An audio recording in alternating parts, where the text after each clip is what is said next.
सर्वेभ्यो नमो नमः। नमस्कार। सरल संस्कृत सुगम संस्कृत में आपका स्वागत है। आज का ये जो वीडियो है ये प्रत्यय से संबंधित होने वाला है। इस वीडियो में हम जितने भी प्रत्यय हमारे पाठ्यक्रम में हैं उन सभी का रिवीजन कर लेंगे। इससे पूर्व हम संधि संज्ञा प्रकरण को पढ़ चुके हैं, उनका रिवीजन कर चुके हैं। तो अगर आपने पहले वाले वीडियोस नहीं देखे हैं तो इस वीडियो के डिस्क्रिप्शन बॉक्स में आरपीएससी सेकंड ग्रेड नाम की प्लेलिस्ट मिलेगी, जिसमें आपको रिवीजन क्लासेस भी मिलेंगी और पूर्व में हमने जो डिटेल में अध्ययन किया है उससे संबंधित कक्षाएं भी मिलेंगी। तो आप पूर्व में अपलोडेड कक्षाएं और रिवीजन वाली कक्षाएं भी सेकंड ग्रेड की प्लेलिस्ट से देख सकते हैं। अगर बात करें प्रत्ययों की तो देखिए, प्रत्यय जो है उनको हम बहुत बार अनेक प्रकार से चैनल पर पढ़ चुके हैं। तो प्रत्यय से संबंधित अगर आपने मेरे सारे वीडियोस देखे हैं या आप मुझसे पहले से जुड़े हुए हैं तो मुझे इस बात का पूरा विश्वास है कि प्रत्यय से संबंधित आपका कोई प्रश्न कभी गलत नहीं होगा, अगर आप अच्छे से वीडियो को देखते हैं, प्रत्ययों को समझ चुके हैं। क्योंकि लघु सिद्धांत कौमुदी के अनुसार सूत्रशः भी हमने प्रत्ययों को पढ़ा है, किस तरीके से प्रत्ययों के जुड़ते वक्त क्या प्रक्रियाएं होती हैं, क्या परिवर्तन होते हैं, ये सारे विषय भी हमने पढ़े हैं। संस्कृत व्याकरण की प्लेलिस्ट में इससे संबंधित वीडियो है जिसमें कि हमने आराम से सूत्रशः प्रत्ययों को पढ़ा है। इसके अतिरिक्त शब्द देखकर प्रत्यय कैसे पहचाने, इससे संबंधित वीडियोस भी चैनल पर उपलब्ध हैं, जो कि आप ट्रिक्स भंडार नाम की प्लेलिस्ट से देख सकते हैं। तो हर प्रकार से, चाहे वो शब्द देखकर पहचानना हो या फिर सूत्रशः समझना हो, प्रत्ययों की संज्ञाएं समझना हो, सब तरीके से हमने प्रत्ययों का अध्ययन पूर्व में कर लिया है। और रही बात क्वेश्चन पेपर की या टेस्ट सीरीज़ की, तो देखिए बहुत सारे बच्चे कमेंट कर रहे हैं कि मैडम अब लास्ट टाइम है, आप टेस्ट सीरीज़ लेकर आइए या क्वेश्चन दीजिए। तो भाई आपको मैं ये बताना चाहूँगी कि मैंने इतने बार क्वेश्चन बनाए हैं, इतने बार मैंने क्वेश्चन पेपर दिए हैं, जैसे प्रत्यय से रिलेटेड क्वेश्चन है तो कम से कम 5-6 बार मैं अलग अलग प्रकार से, कभी पूर्व में आए हुए प्रश्न, कभी आने वाले प्रश्न, कभी महत्वपूर्ण प्रश्न या कभी केवल रिवीजन की दृष्टि से, तो कई बार प्रश्न डाल चुकी हूँ। अगर आप चैनल पर उपलब्ध प्रश्नों से संबंधित सारे वीडियोस देख लेते हैं तो मुझे लगता है वो मोर देन सफिशिएंट है, आपको इसके अलावा ज़रूरत नहीं है। तो पहले हम रिवीजन की दृष्टि से सारे टॉपिक्स को देखेंगे, उसके बाद देखते हैं जैसा भी समय रहता है मॉडल पेपर या कुछ और आगे हम लेकर आने का प्रयास करेंगे। तो आइए बात करते हैं प्रत्यय क्या है। धातु या शब्दों के बाद जुड़ने वाले वर्ण या वर्ण समूह जो अर्थ को परिवर्तित कर देने का सामर्थ्य रखते हैं प्रत्यय कहलाते हैं। तो ऐसे वर्ण या वर्ण समूह जो किसी शब्द या धातु के साथ जुड़ जाते हैं, उसके बाद में जुड़ जाते हैं और उसके अर्थ को परिवर्तित कर देते हैं, वो प्रत्यय कहलाते हैं। प्रत्यय दो प्रकार के हैं मूलतः, धातुओं से होने वाले प्रत्यय और शब्दों से होने वाले प्रत्यय। अब धातुओं से भी एक तो तिंग आदि प्रत्यय होते हैं जो तिप्तजी सिप्तस्थ, नो आप परस्मैपदी के, नो आत्मनेपदी के। उसके अतिरिक्त और कृत प्रत्यय हैं जो कि धातुओं से जुड़ते हैं। इन कृत प्रत्ययों को फिर 3 भागों में विभाजित किया गया है, कृत्य प्रत्यय, पूर्व कृदंत और उत्तर कृदंत। इसके बाद जो शब्दों से होने वाले प्रत्यय हैं वो 2 प्रकार के हैं, तद्धित प्रत्यय और स्त्री प्रत्यय। तो मूलतः ये विभाजन है। अगर हम सामान्यतः संस्कृत में बात करें तो सामान्यतः संस्कृत में 3 प्रकार के प्रत्यय पाए जाते हैं, कृत प्रत्यय, तद्धित प्रत्यय और स्त्री प्रत्यय।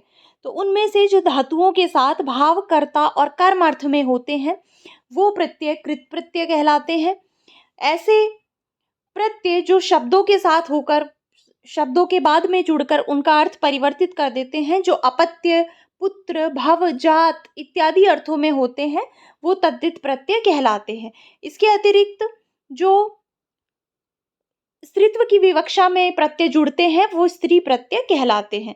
तो ये हो गए प्रत्ययों के प्रकार। अब हम कौन कौन से प्रत्यय इस वीडियो में देखने वाले हैं, तो देखिए कृत्य प्रत्ययों के अंतर्गत तव्यत, अनियर, यत, नियत और क्यप। देखिए कृत्य प्रत्यय, कृत्य जो प्रत्यय हैं ये 7 हैं, इनमें से 5 तव्यत, अनियर, यत, नियत और क्यप को हम पढ़ेंगे। इनमें 2 और हैं, तव्य और केलीमर, तो इनको अभी हम छोड़ देंगे, ये 5 हम पढ़ने वाले हैं। उसके बाद पूर्वकृत में नवुल, त्रिच, त, तवतु, क्षत्रिय और शानच को पढ़ेंगे। उत्तरकृत में तुमुन, ल्युट, घाय, त्वा और ल्यप को पढ़ेंगे। और तद्धित में मतुप, तल, तरप और तमप, ये सारे जो प्रत्यय हैं ये इस वीडियो में आपके रिवाइज हो जाएंगे। तो कृत प्रत्ययों की बात करें तो कृत प्रत्यय जो हैं वो अतिंग होते हैं, धातुओं के साथ जुड़ने वाले होते हैं। कृत प्रत्यय प्रायः कर्ता अर्थ में होते हैं, लेकिन भाव और कर्म में भी कृत प्रत्यय होते हैं, ये आपको ध्यान रखना है। देखिए कुछ महत्वपूर्ण सूत्र हैं, ये मैं आपको बिल्कुल शॉर्ट में यहाँ पर बता देती हूँ, जो कि प्रत्यय जुड़ने की प्रक्रिया के अंतर्गत होते हैं।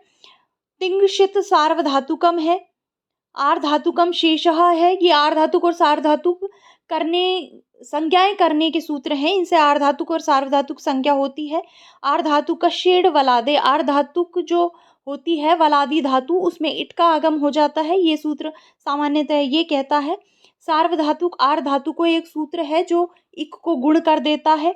इसके बाद पुगंत लघुपदस्य च एक सूत्र है जो कि उपधा में स्थित इक को गुण आदेश कर देता है। जब प्रत्यय बाद में जुड़ते हैं तो उपधाओं में आगे जो धातुएं हैं उनकी उपधा में कोई परिवर्तन होते हैं, धातु के अंत में जो इक इत्यादि हैं उनमें परिवर्तन होते हैं। इसके अतिरिक्त अचोंगिणिति ये एक सूत्र है जो ये विधान करता है कि जहां पर इयाण न इनकी इत संज्ञा हुई हो ऐसे प्रत्यय परे रहते जो अच हैं उनको वृद्धि आदेश हो जाता है। ई उ री एवं री को आई औ आर और आल आदेश हो जाता है। तो ऐसे प्रत्यय जैसे कौन सा प्रत्यय आप उदाहरण के लिए लीजिए, ण्यत प्रत्यय, इसमें ण की संज्ञा हुई है तो ये णित प्रत्यय हो जाएगा।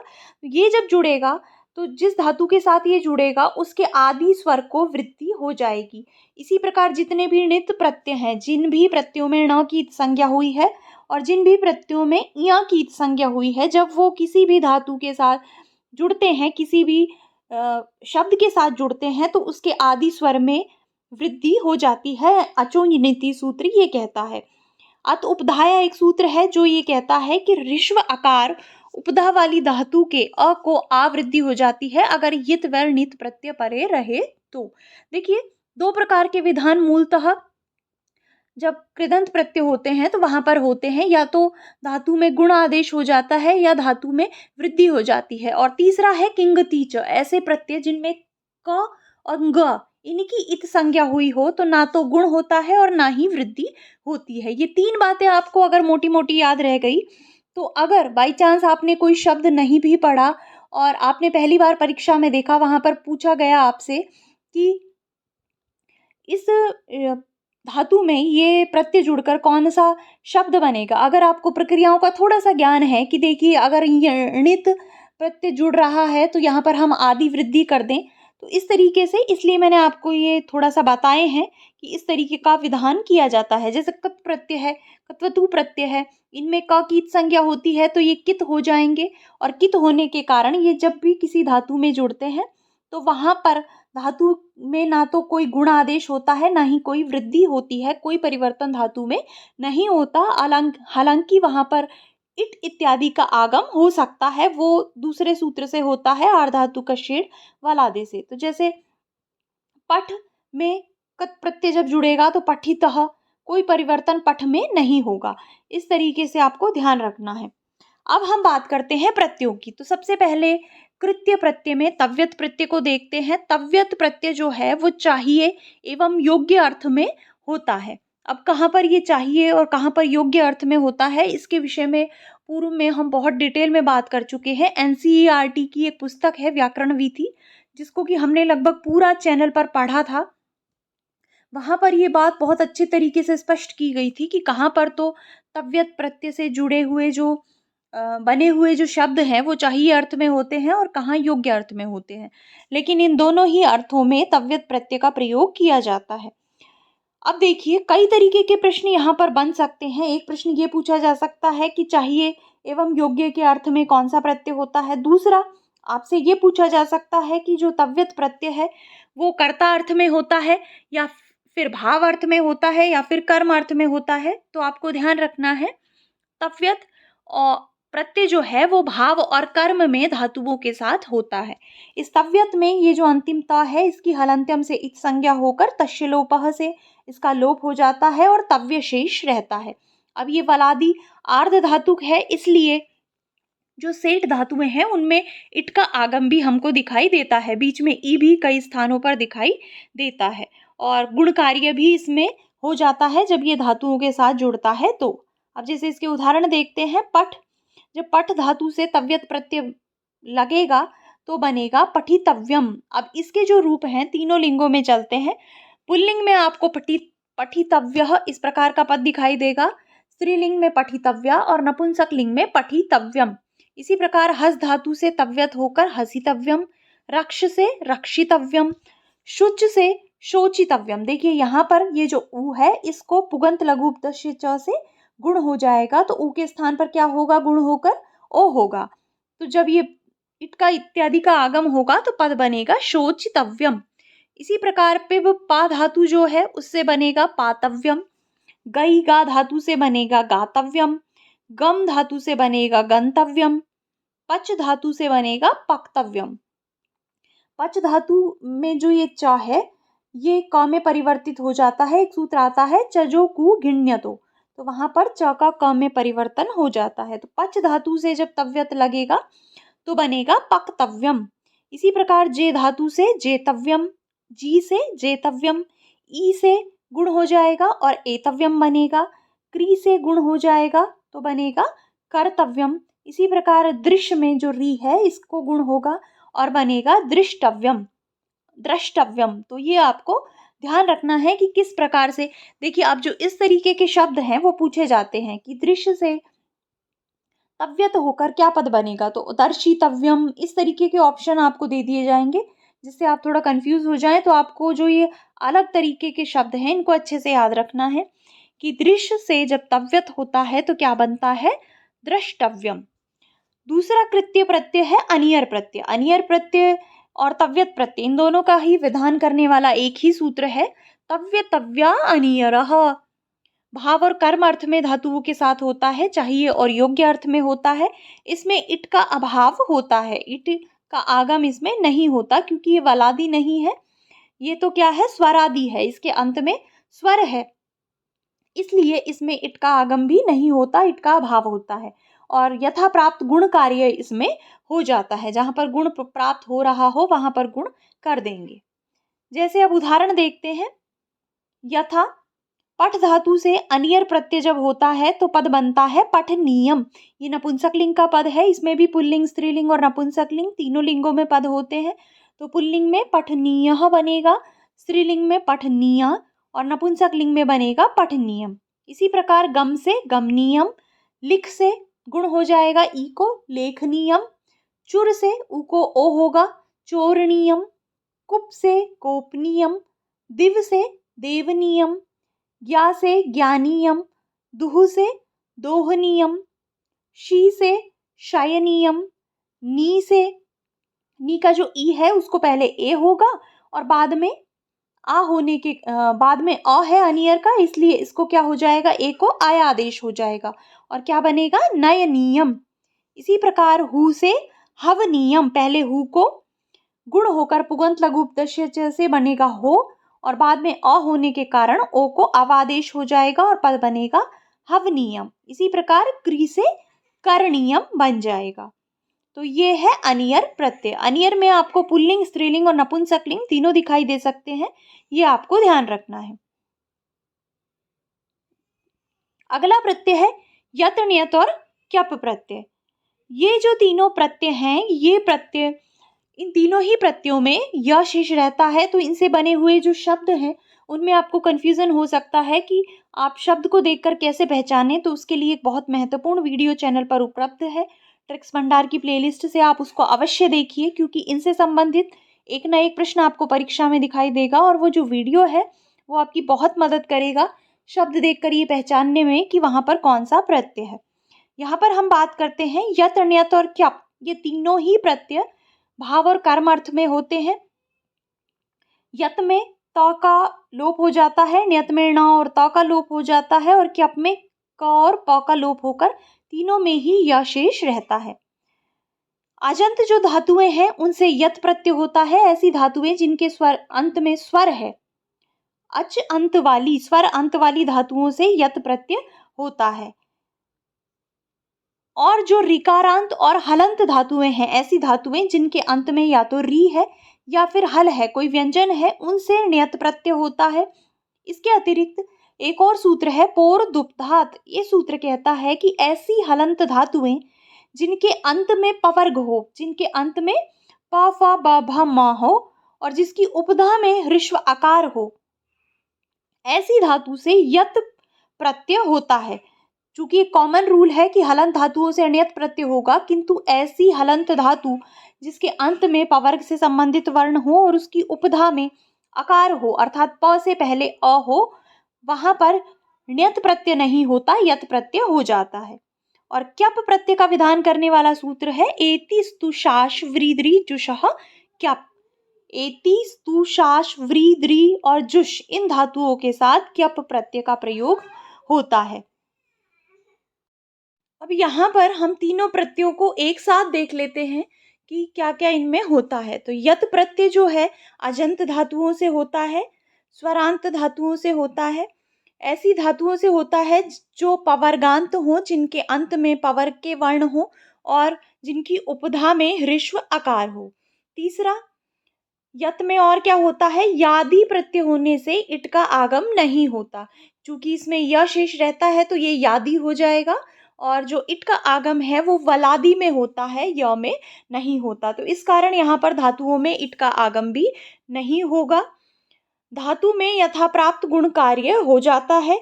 इद्धति एक सूत्र यहाँ पर लग जाता है इसकी प्रक्रिया में, जहां पर आ को ई हो जाता है, यत प्रत्यय परे रहते। तो ये सारी प्रक्रियाएं होती हैं यत में। दूसरा ण्यत है, तो ण्यत में ण की संज्ञा होने के कारण ये णित हो जाएगा, और अनित होने के कारण यहाँ पर आदि वृद्धि का कार्य देखा जाता है। ये हलंत धातुओं से होता है और ये यादि है, इसीलिए इसमें भी इट का आगम नहीं होता। तीसरा हो जाएगा क्यप। क्यप में चूंकि क की इत संज्ञा होती है, इसलिए ये कित होगा, और कित होने के कारण ना तो जब ये प्रत्यय लगेगा तो धातु में ना तो गुण कार्य होगा और ना ही वृद्धि कार्य होगा। ये जो प्रत्यय है ये ई स्तु शाश व्री द्रि जुष, इन 6 धातुओं के साथ होता है। इसके अतिरिक्त मृज धातु से भी विकल्प से क्यप प्रत्यय का प्रयोग किया जाता है। मृजय विभाषा एक सूत्र है जो मृज से विकल्प से क्यप प्रत्यय भी करता है। अन्यथा हलंत होने के कारण इसमें विकल्प के अभाव में कौन सा ण्यत प्रत्यय हो जाएगा, और इसमें भी इट का आगम नहीं होता, क्योंकि ये भी कैसा है, यादि प्रत्यय है। इसके अतिरिक्त इसमें तुक का आगम भी देखा जाता है। तुक में उ और क की संज्ञा है, तो त भी मध्य में देखा जाता है। जैसे कि ई से क्यप प्रत्यय जब होगा तो प और य क की संज्ञा होगी, य मात्र शेष रहेगा, बीच में तुक का आगम हो जाएगा, तो पद बनेगा इत्यः। इसी प्रकार स्तुत्यः, इस तरीके से यहाँ पर पद बनते हैं। तो इसके उदाहरण देख लेते हैं। जैसे यत से बने हुए शब्द हैं, जी धातु से जब यत प्रत्यय होता है, स्वरांत है इसलिए यत होगा, तो जब जी से यत होगा तो पद बनेगा जेयम। क्री से यत होगा तो पद बनेगा क्रेयम। यहाँ पर गुण कार्य हो गया है, ई के स्थान पर ए है और बाद में य है, और नपुंसकलिंग का पद इस तरीके से क्रेयम जेयम दिखाई देते हैं। श्रु से उ को ओ हो जाएगा, और य परे रहते वांतो ही प्रत्यय एक सूत्र है जो कि यादि प्रत्यय परे रहते ओ को अव आदेश कर देता है। तो यहाँ पर अव हो जाएगा यादि प्रत्यय परे रहते, और श्रव्यम इस प्रकार का पद बनेगा। इसी प्रकार भू से यत प्रत्यय होकर भव्यम, हु से यत प्रत्यय होकर हव्यम, धा से यत प्रत्यय होकर धेयम। क्योंकि इद्यति से आ के स्थान पर ई हो जाएगा, ई को पुनः हो जाएगा गुण, तो धेयम पद बनेगा। इसी प्रकार गई गा से यत प्रत्यय होकर गेयम, स्ना से स्नेयम, शप से, अब देखिए शप जो है हालांकि हलंत है लेकिन अंत में प है, और इससे पूर्व का जो वर्ण है वो अ है, ऋस्व आकार है, उपधा में आकार है, इसी कारण इससे भी यत प्रत्यय होगा, तो शप्यम इस प्रकार का पद दिखाई देगा। रम से यत प्रत्यय होकर रम्यम, लब से यत प्रत्यय होकर लभ्यम, मद से यत प्रत्यय होकर गद से यत प्रत्यय होकर गद्यम, इस प्रकार के पद यहाँ पर दिखाई देते हैं। ण्यत के उदाहरण देखते हैं। तो ण्यत में जैसे पठ धातु से जब ण्यत प्रत्यय होता है, हलंत धातु है इसलिए ण्यत होगा, और इसमें आदि वृद्धि हो जाएगी। ये जो अ दिखाई दे रहा है प में, ये आ हो जाएगा वृद्धि होकर और पद बनेगा पाठ्यम। इसी प्रकार वद से वाद्यम, यज से याज्यम, याच से याच्यम, लिख से लेख्यम।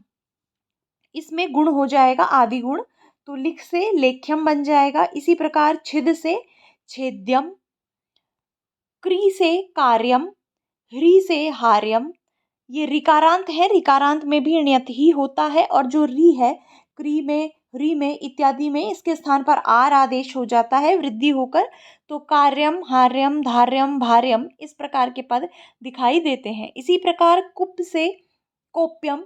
अब देखिए यहाँ पर पवर्गांत है ये धातु, किंतु इसकी उपधा में ह्रस्व आकार नहीं है, इस कारण इसमें यत प्रत्यय नहीं होगा, ण्यत ही हो जाएगा और ण्यत होने के कारण कोप्यम इस प्रकार का पद दिखाई देगा। इसी प्रकार मुद से मोद्यम। क्यप के उदाहरण देखते हैं। ई धातु से जब क्यप प्रत्यय होता है तो ईत्यः, व्री से वृत्यः, द्रि से दृत्यः, स्तु से स्तुत्यः, शास से शिष्यः, जुष से जुष्यः। और जो मृज धातु है उसमें जब क्यप प्रत्यय होगा तो क्या पद बनेगा? मृज्यः, क्योंकि इसका यश शेष रहेगा और इसमें कोई भी गुण वृद्धि कार्य नहीं होता, तो मृज का मृज ही रहेगा और पुल्लिंग में मृज्यः इस प्रकार का पद दिखाई देगा।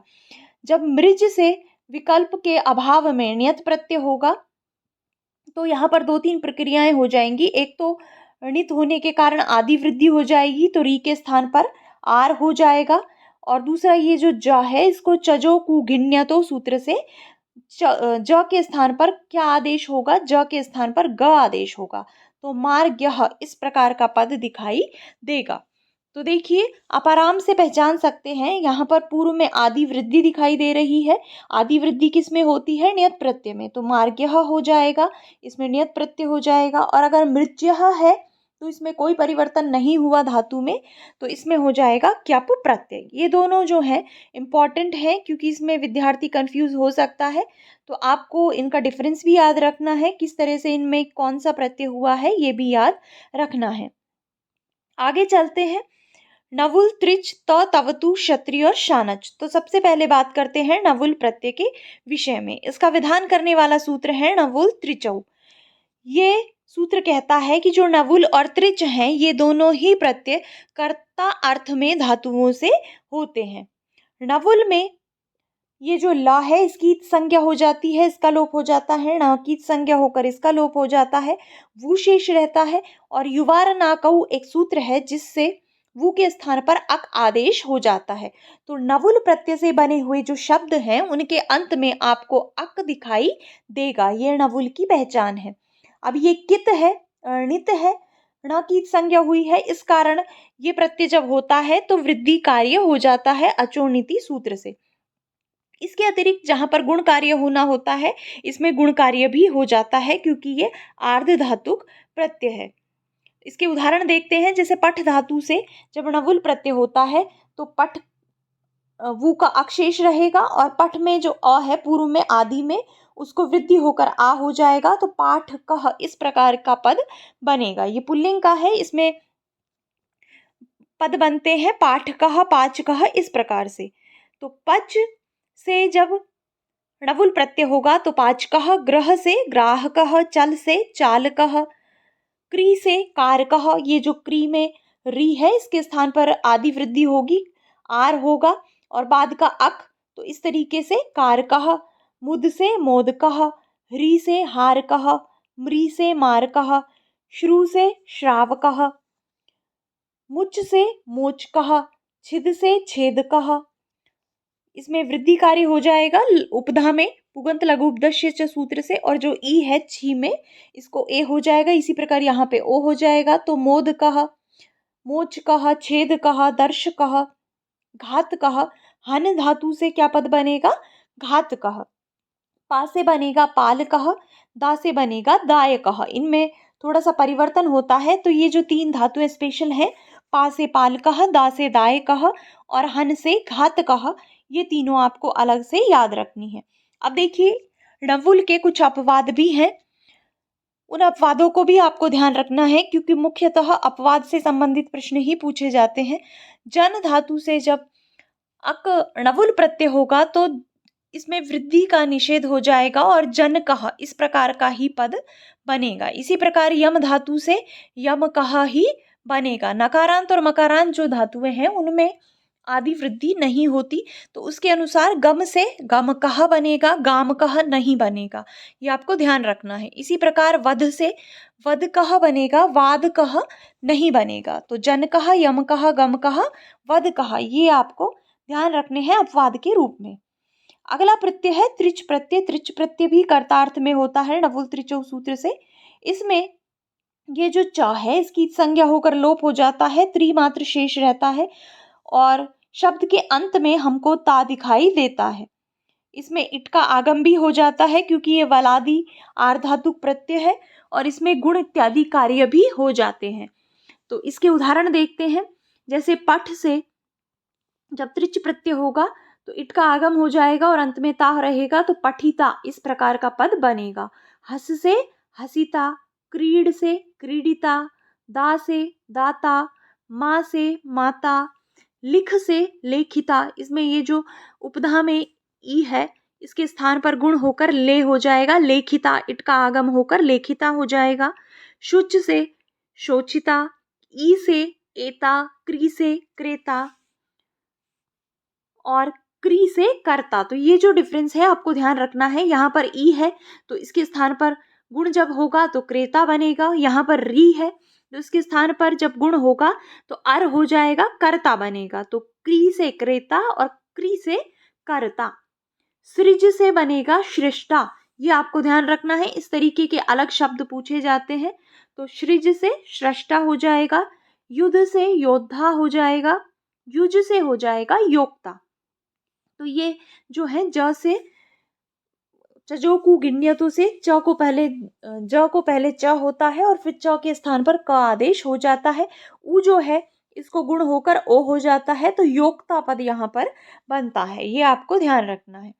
अगले हैं त और तवतु प्रत्यय। त और तवतु ये दोनों ही प्रत्यय भूतकाल के अर्थ में धातुओं के साथ होते हैं। इन दोनों प्रत्ययों की निष्ठा संज्ञा होती है, इनको निष्ठा संज्ञक प्रत्यय कहा जाता है। ये आपको ध्यान रखना है क्योंकि इस तरीके के प्रश्न पूछे गए हैं संज्ञाओं से संबंधित कि कौन से प्रत्यय की कौन सी संज्ञाएं हैं। तो त और तवतु जो प्रत्यय है इनकी निष्ठा संज्ञा की गई है, इनको निष्ठा संज्ञक कहा जाता है।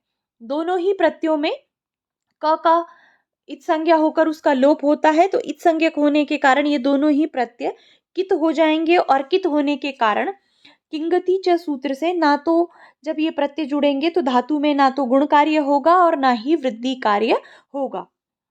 कित होने के कारण इनके परे रहते धातुओं में संप्रसारण भी हो जाएगा।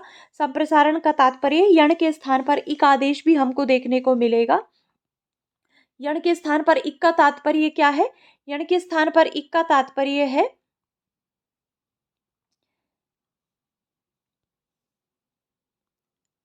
जहां पर यण होगा, जैसे य व र ल, तो य के स्थान पर क्या हो जाएगा? ई हो जाएगा। व के स्थान पर उ हो जाएगा, री के स्थान पर री हो जाएगा और ल के स्थान पर री हो जाएगा। ये होता है संप्रसारण।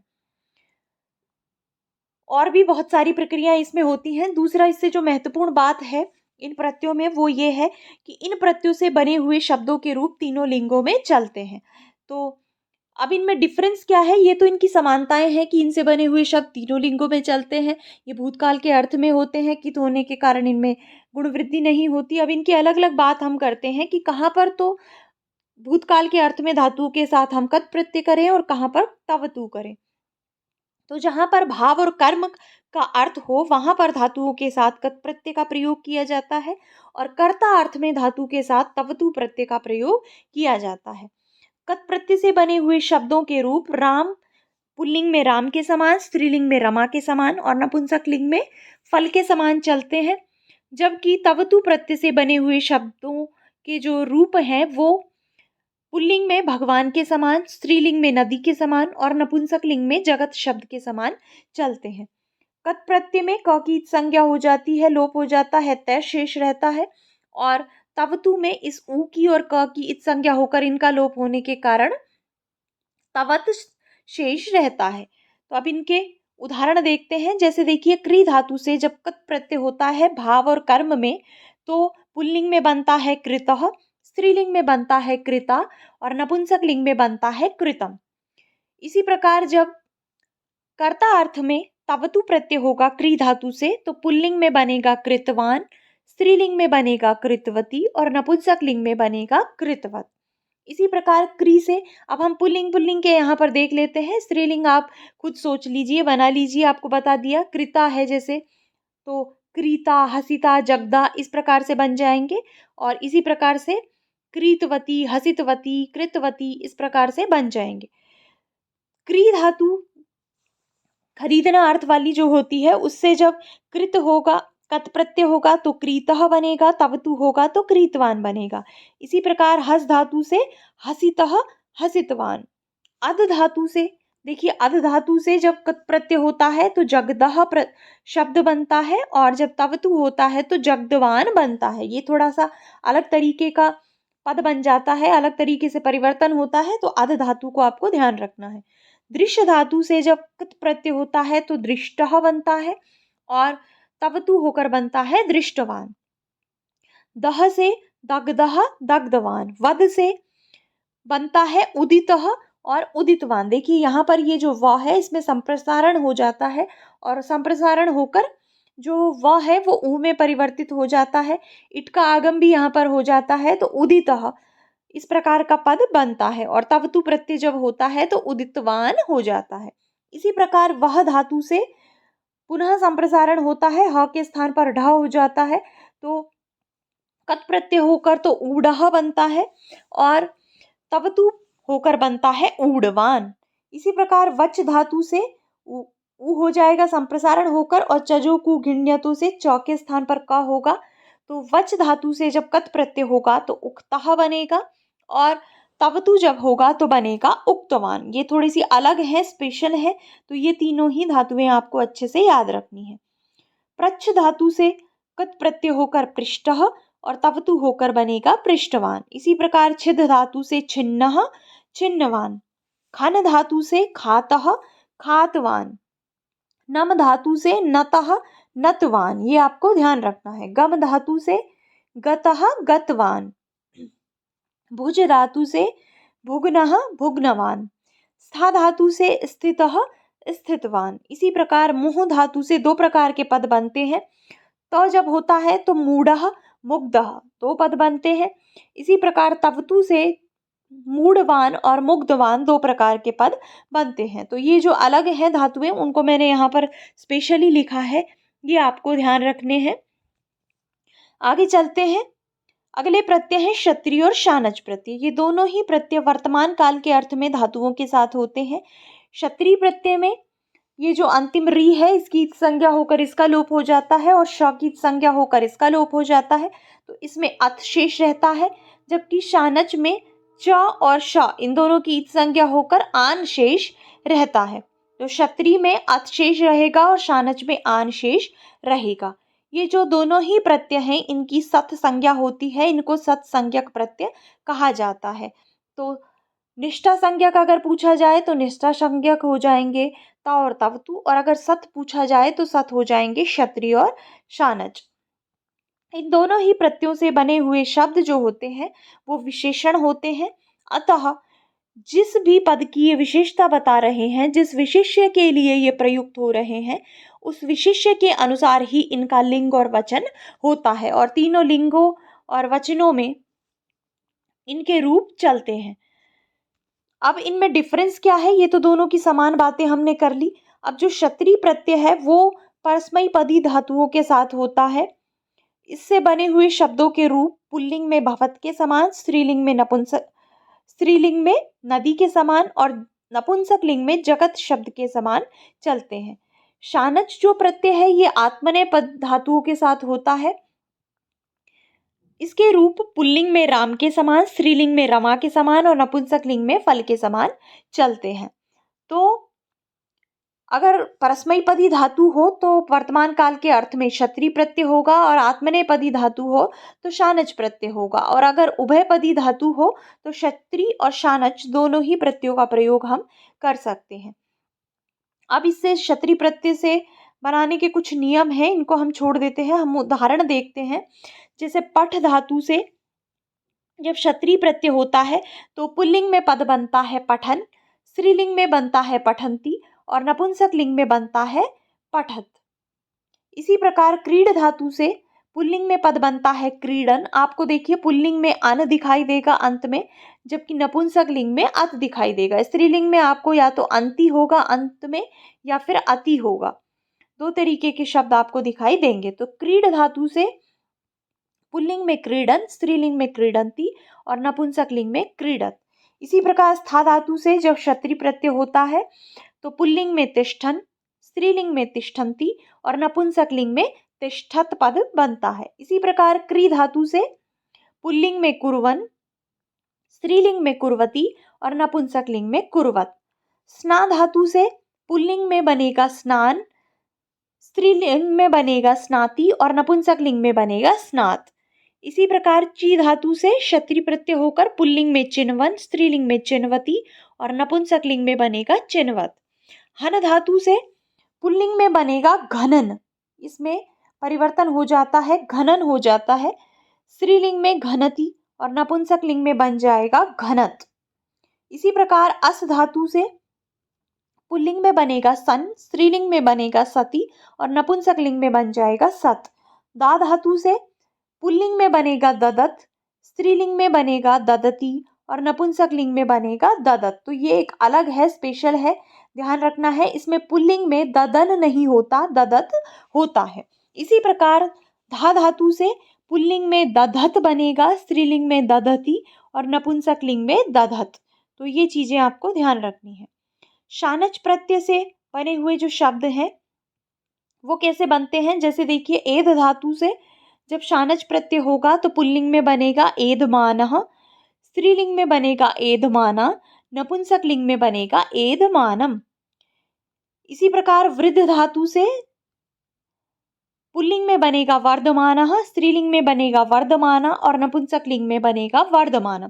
देखिए क्षत्रिय प्रत्यय से, शानच प्रत्यय से बने हुए जो शब्द हैं उनके अंत में भी हमको आन आना इस प्रकार से दिखाई दे रहा है, और तवतु से भी हमको आन आना दिखाई देता है। और जो तद्धित प्रत्यय हैं उनमें मतुप में हमको आन मान इस तरीके से अंत में दिखाई देता है।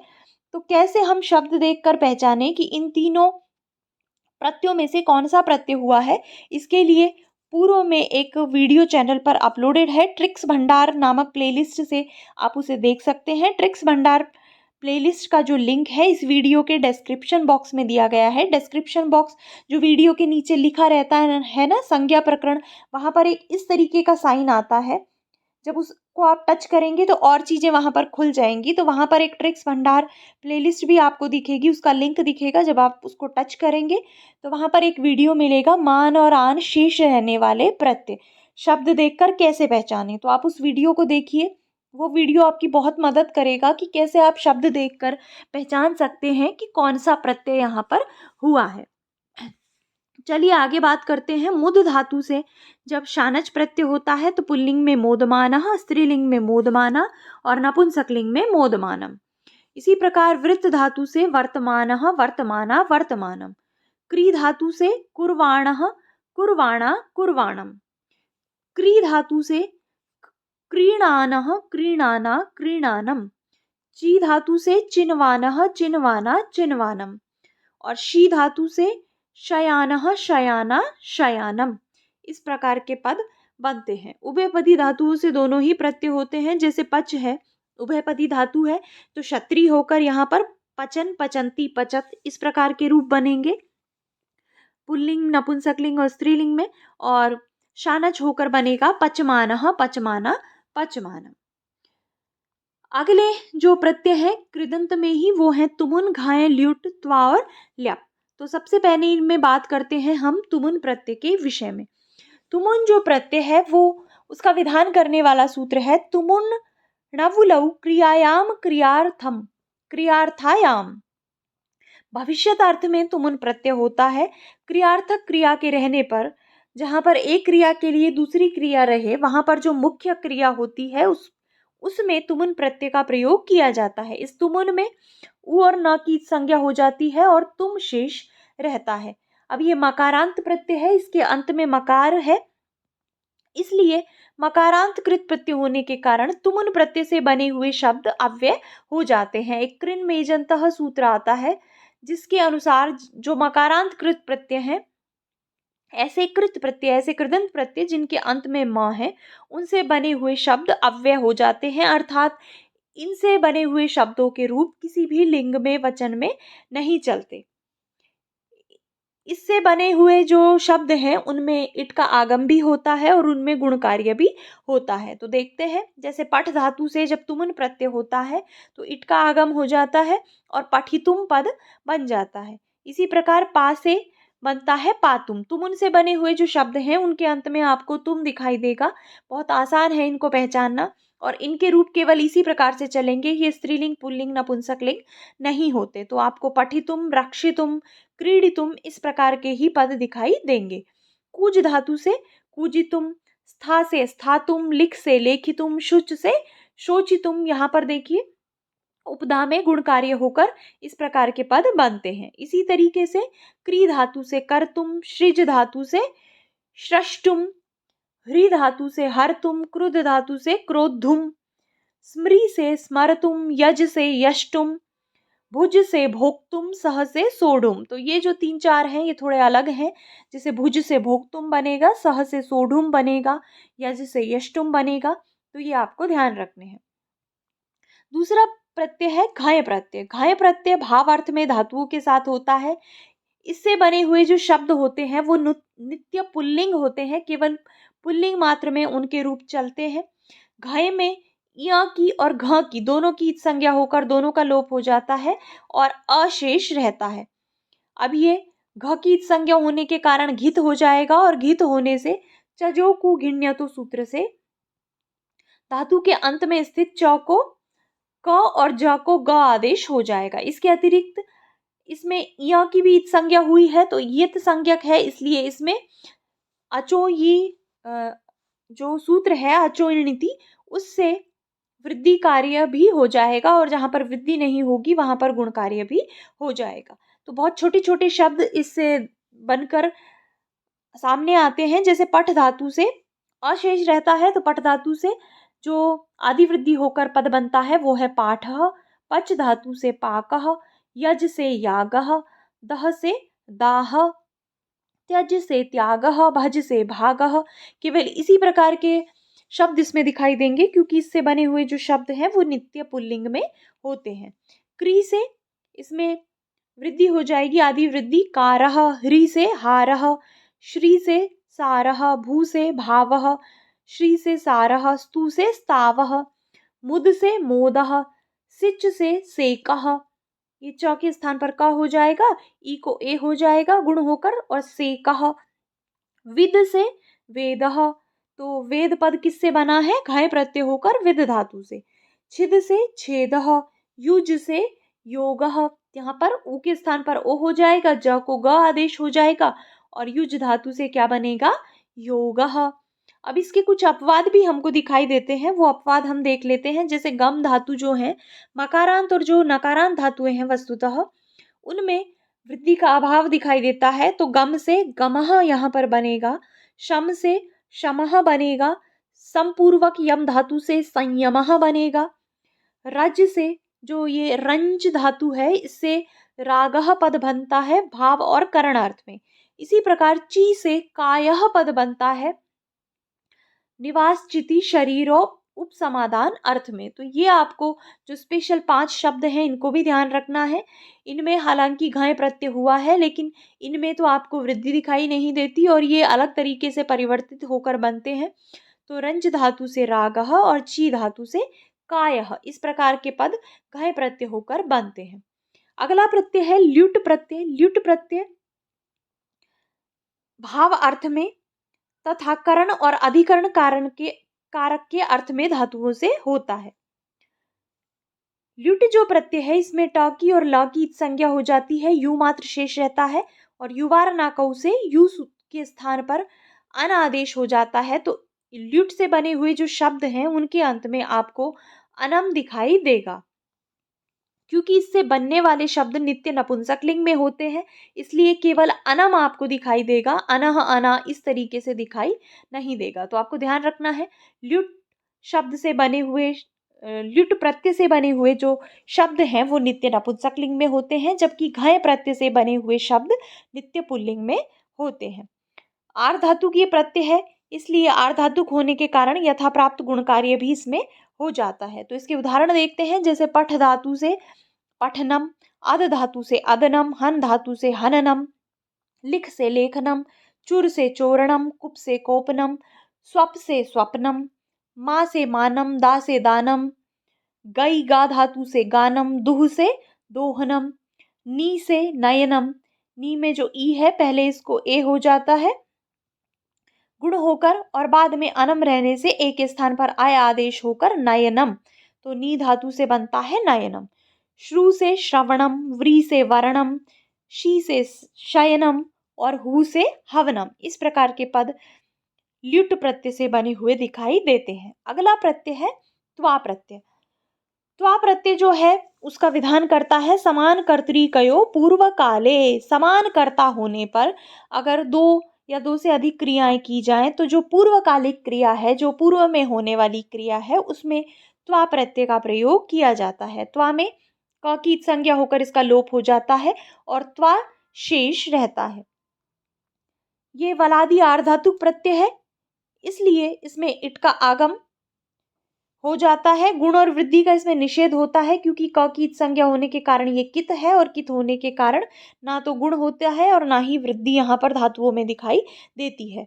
और इससे बनने वाले शब्द अव्यय हो जाते हैं, अर्थात इनके रूप एक ही तरीके से चलते हैं, किसी लिंग में अलग अलग इनके रूप नहीं चलते। उसके साथ ही त्वा के साथ ही हम ल्यप प्रत्यय भी पढ़ लेते हैं, फिर दोनों के उदाहरण हम साथ में देखेंगे। ल्यप जो प्रत्यय है वो उसका विधान करने वाला सूत्र है समास से अनय पूर्वो त्वो ल्यप। समास होने पर नय के अतिरिक्त अगर समास हो तो त्वा के स्थान पर ल्यप प्रत्यय हो जाता है। अगर सरल शब्दों में हम समझें तो धातु से पूर्व अगर उपसर्ग का प्रयोग किया जाए तो त्वा के स्थान पर ल्यप प्रत्यय होगा। कहाँ पर? जहां पर समान कर्ता हो, तो पूर्वकालिक क्रिया में धातु से पूर्व उपसर्ग रहने पर त्वा के स्थान पर ल्यप प्रत्यय का प्रयोग किया जाता है। अब चूंकि त्वा के स्थान पर ल्यप होता है, इसलिए इससे बने हुए जो शब्द हैं वो भी अव्यय हो जाते हैं। बाकी सारी जो प्रक्रियाएं त्वा के लिए होती हैं वो ही ल्यप के लिए भी होती हैं। ल्यप में प और ल की संज्ञा होकर य शेष रहता है, तो यादि प्रत्यय है, अतः वलादि नहीं है तो इट का आगम यहाँ पर दिखाई नहीं देता। इसके अतिरिक्त एक विशेष प्रक्रिया और यहाँ पर होती है ह्रस्व पिति कृति तुक। ह्रस्व स्वर अंत वाली धातुओं को तुक का आगम भी हो जाता है और इससे बने शब्द अव्यय होते हैं। तो इसके उदाहरण देखते हैं, जैसे पठ धातु से त्वा जब होगा तो पद बनेगा पठित्वा, लेकिन पठ धातु से पूर्व अगर सम उपसर्ग लगा दे तो त्वा के स्थान पर ल्यप हो जाएगा और समपठ्य पद बनेगा। इसी प्रकार लब धातु से लबद्वा हो जाएगा। संलभ्य, इस प्रकार से कोई भी पद आप बना सकते हैं। पृच्छ धातु से पृष्ठवा और ल्यप होकर संपृच्छ। दा धातु से दत्वा और आपूर्वक आदाय, इस प्रकार के पद बनते हैं। सह से सोडवा और सह धातु से समपूर्वक ल्यप होकर समसह्य। ग्री धातु से गीर्तवा और उदपूर्वक ल्यप होकर बन जाएगा उदगीर्य। इसी प्रकार लब्धवा, सृष्टवा, हुत्वा, क्रुद्धवा, इस प्रकार के पद बनते हैं और जब इनसे पूर्व उपसर्ग होता है तो ल्यप प्रत्यांत शब्द दिखाई देते हैं। तो ये जो अभी तक हमने पढ़े थे ये सारे कृदंत प्रत्यय हैं, कृत प्रत्यय हैं। अब 4 तद्धित प्रत्ययों को भी हम पढ़ेंगे। ऐसे प्रत्ययों को पढ़ेंगे जो शब्दों के साथ होते हैं, मतुप, तल, तरप और तमप। तो सबसे पहले बात करते हैं मतुप प्रत्यय के विषय में। मतुप जो प्रत्यय है वो तद अश्य अस्ति, तद अस्मिन इति, इन अर्थों में शब्दों के साथ होता है। ये इसका है और ये इसमें है, इस अर्थ में मतुप प्रत्यय का प्रयोग किया जाता है। मतुप में प और उ की संज्ञा होकर इनका लोप हो जाता है और मत शेष रहता है। लेकिन पुल्लिंग में जो शब्द आपको दिखाई देंगे इससे बने हुए, उनमें आपको अंत में मान और वान दिखाई देगा। स्त्रीलिंग में मति और वति और नपुंसक लिंग में मत और वत दिखाई देता है। मादुपधायाश्च मतोर वो अयवादिभ्य, एक सूत्र है जो ये कहता है कि मकारोपद एवं अकारोपद शब्दों से मतुप में म को व हो जाता है। ऐसे शब्द जिनकी उपधा में मकार हो या जिनकी उपधा में अकार हो, जिनकी उपधा में या तो म हो, उपधा क्या होता है, सेकेंड लास्ट अल्फाबेट, तो उपधा में सेकेंड लास्ट अल्फाबेट या तो म हो या फिर अ हो, तो ऐसे शब्दों से म के स्थान पर म को व आदेश हो जाता है, तो वहां पर आपको मान के स्थान पर वान दिखाई देगा। तो मकारांत और अकारांत शब्दों से भी म को व हो जाता है, किंतु यवादी गण में पठित शब्दों में म को व नहीं होता। तो या तो शब्द की उपधा में या अंत में म हो, या शब्द की उपधा में अ या शब्द के अंत में अ हो, तो वहां पर म को व हो जाएगा, किंतु यवादी गण में पठित शब्दों में म को व नहीं होगा। इसके अतिरिक्त एक और सूत्र है झयः। ये कहता है कि शब्दांत में झय होने पर भी मतुप के म को व हो जाता है। अगर शब्द के अंत में वर्गों के पहले दूसरे तीसरे चौथे वर्ण है तो वहां पर भी मतुप के म को व हो जाता है। अब इसके उदाहरण देखते हैं, जैसे ज्ञान शब्द से ज्ञान है जिसमें, इस अर्थ में, या ज्ञान है उसका, इस अर्थ में जब मतुप प्रत्यय करेंगे तो अकारांत है, इसके अंत में आ है, तो जब मतुप प्रत्यय होगा तो पुल्लिंग में बनेगा ज्ञानवान, स्त्रीलिंग में बनेगा ज्ञानवती और नपुंसक लिंग में ज्ञानवत। इसी प्रकार रस से रसवान, रसवती, रसवत।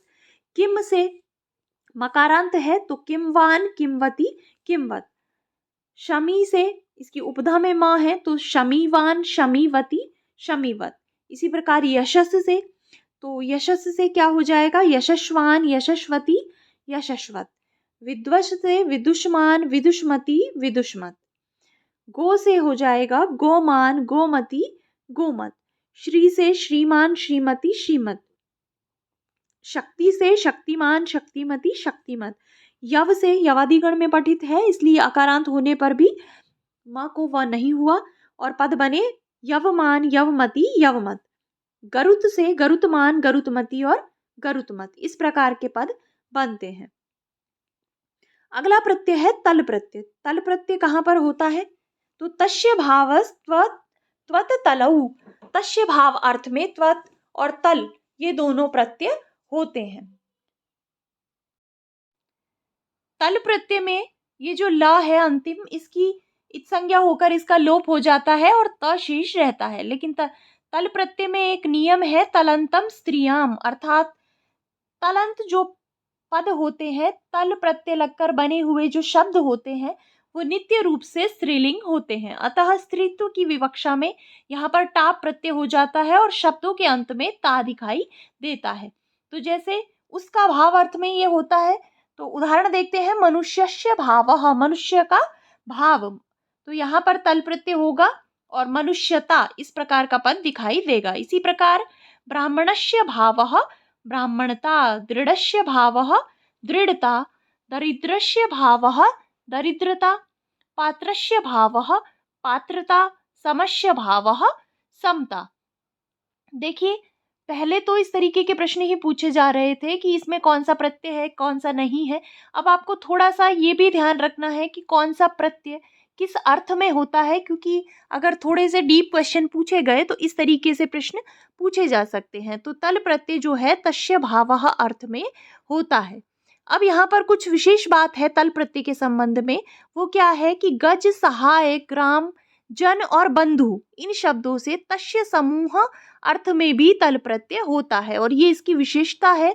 तो इसके संबंध में प्रश्न स्पेशली आपको कंफ्यूज करने के लिए पूछा जा सकता है। आप याद रख लेंगे कि तल प्रत्यय तस्य भाव अर्थ में होता है और आपको दे दिया जाएगा कि जनता या फिर गजता दे दिया जाएगा, कि बंधुता दे दिया जाएगा कि बंधुता पद में किस अर्थ में तल प्रत्यय हुआ है। तो आपको ध्यान रखना है कि गज, सहाय, ग्राम, जन और बंधु इन शब्दों से तस्य समूह अर्थ में तल प्रत्यय का प्रयोग होता है। तो गजानाम समूह गजता, जनानाम समूह, जनता। अगले प्रत्यय है तरप प्रत्यय और तमप प्रत्यय। ये जो दोनों प्रत्यय हैं इनकी घ संज्ञा होती है, इनको घ प्रत्यय कहा जाता है, घ संज्ञक प्रत्यय कहलाते हैं। कहाँ पर होते हैं तो द्विवचन विभज्यो उपपदे तरप ईयसुनौ। दो के मध्य किसी एक को श्रेष्ठ बताने के लिए किसी एक को श्रेष्ठ बताने पर तरप प्रत्यय का और ईयसुन प्रत्यय का प्रयोग किया जाता है। तो हम यहाँ पर तरप, हमारे पाठ्यक्रम में है तरप पढ़ रहे हैं, तो तरप कहाँ पर प्रयोग होगा, जहां पर दो में से किसी एक को श्रेष्ठ बताना हो वहां पर। तरप में प की संज्ञा होकर इसका लोप हो जाएगा और तर शेष रहेगा। इनसे बने हुए जो शब्द हैं उनके रूप तीनों लिंगों में चलते हैं। पुल्लिंग में राम के समान तो श्रेष्ठ तरह इस प्रकार से, स्त्रीलिंग में रमा के समान श्रेष्ठ तरा, और नपुंसक लिंग में फल के समान श्रेष्ठ तरम। तो इस प्रकार के तीनों ही लिंगों के पद आपको तरप में दिखाई देंगे। दूसरी बात करें तमप की, तो तमप का विधान करने वाला सूत्र है अतिशायने तमप इष्टनऊ। अनेकों में से किसी एक की श्रेष्ठता को बताने के लिए तमप प्रत्यय का प्रयोग किया जाता है। तमप में जो अंतिम प है इसकी संज्ञा होकर इसका लोप हो जाता है और तम शेष रहता है। इससे बने हुए जो शब्द हैं उनके रूप भी तीनों लिंगों में ही चलते हैं, वही राम, रमा और फल के समान। इसके अतिरिक्त ये घ संज्ञक होते हैं, ये बात हम पूर्व में कर चुके हैं। देखिए तरप और तमप के संबंध में एक विशेष महत्वपूर्ण बात ये है कि ये तिंग पदों के साथ भी, तिंगंत के साथ भी हो जाते हैं। तिंगश्च एक सूत्र आता है जो ये कहता है कि तरप और तमप प्रत्यय उपर्युक्त अर्थों में तिंगंत पदों के साथ भी हो जाते हैं। यहाँ जहाँ पर तिंग के साथ इनका प्रयोग किया जाता है, तिंगंत के साथ प्रयोग किया जाता है, वहां पर इनके साथ आम कृत प्रत्यय भी लगा दिया जाता है। तो आम जो है मकारांत है, मकारांत कृत प्रत्यय होने के कारण इनसे बने हुए शब्द फिर अव्यय हो जाते हैं। जैसे पटु है, पहले हम तद्धित के रूप में इनको देखते हैं। तो पटु से दो में से एक की विशेषता बताने के लिए करेंगे तरप, तो पद बन जाएगा पटु तरह। जब अनेकों में से एक को पटु बताना हो तो तमप लगा देंगे और पद बन जाएगा पटु तमह। तो ये पुल्लिंग के पद है, पटु तरह, पटु तमह। स्त्रीलिंग में पटु तरा, पटु तरम। इसी प्रकार पटु तमह, पटु तमा, पटु तमम। गुरु से बनेंगे गुरु तरह, गुरु तमह। समीप से बनेंगे समीप तरह, समीप तमह। अल्प से अल्प तरह, अल्प तमह। सुंदर से सुंदर तरह, सुंदर तमह। अब देखिए जैसे तिगंत से कैसे होते हैं ये, तो लिखती तिगंत है, इसमें तर प्रत्यय भी हो जाएगा और उसके बाद आम लगा देंगे, तो इस तरीके के अव्यय पद बन जाएंगे। लिखती तराम, लिखती तमाम। इसी प्रकार जैसे पचती से पचती तराम, पचती तमाम। पठती से लगाएंगे तो पठती तराम, पठती तमाम। इस प्रकार के पद भी यहाँ पर आपको दिखाई देंगे। तो तरप और तमप के विषय में दो महत्वपूर्ण बातें ये हैं, एक तो इनकी घ संज्ञा होती है, दूसरी ये तिगंत के साथ भी हो जाते हैं, लेकिन तिगंत में ये आम प्रत्यय के साथ होते हैं, इसलिए इनसे बने हुए जो पद होते हैं वो अव्यय हो जाते हैं। जबकि तद्धित में जहाँ पर ये प्रयुक्त होते हैं वहाँ पर तीनों लिंगों में इनके रूप चलते हैं। तो सारे प्रत्ययों का इस वीडियो में हमने बहुत अच्छे तरीके से रिवीजन किया है। अगर आप और डिटेल में घुसना चाहते हैं तो आप पहले के वीडियोस की मदद ले सकते हैं। अगर आप प्रत्यय से संबंधित क्वेश्चन सॉल्व करना चाहते हैं तो बहुत सारी प्लेलिस्ट चैनल पर है, जैसे कि ओल्ड क्वेश्चन पेपर में आपको पिछले सालों के पेपर मिलेंगे, टेस्ट सीरीज है, टॉपिक वाइज प्रैक्टिस है, टेस्ट पेपर हैं, प्रैक्टिस सेट हैं। इसके अतिरिक्त प्रश्नोत्तरी है, उसमें भी प्रत्यय से संबंधित प्रश्न आपको देखने को मिलेंगे, तो आप प्रश्न भी चैनल से हल कर सकते हैं। तो आज के इस वीडियो को अब यहीं पे समाप्त कर देते हैं, लेकिन जाने से पहले अगर आपको ये पसंद आया है तो आप इसे लाइक कर दें, अपने मित्रों के साथ इसे अधिक से अधिक शेयर करें, और अगर आप चैनल पर नए हैं, आपने अभी तक चैनल को सब्सक्राइब नहीं किया है तो चैनल को सब्सक्राइब कर लें, और उसके बगल में एक घंटी का निशान है, एक बेल आइकन है, उसको अवश्य दबा दें। जब आप उसको दबाएंगे तो 3 ऑप्शंस आएंगे, ऑल, पर्सनलाइज्ड और एक तीसरा ऑप्शन भी आएगा, तो आपको ऑल पे टच करना है, जिससे यहाँ से मैं चैनल से जो भी अपडेट दूँ आपको सभी मिल सके। तो मिलेंगे नेक्स्ट वीडियो में। धन्यवाद।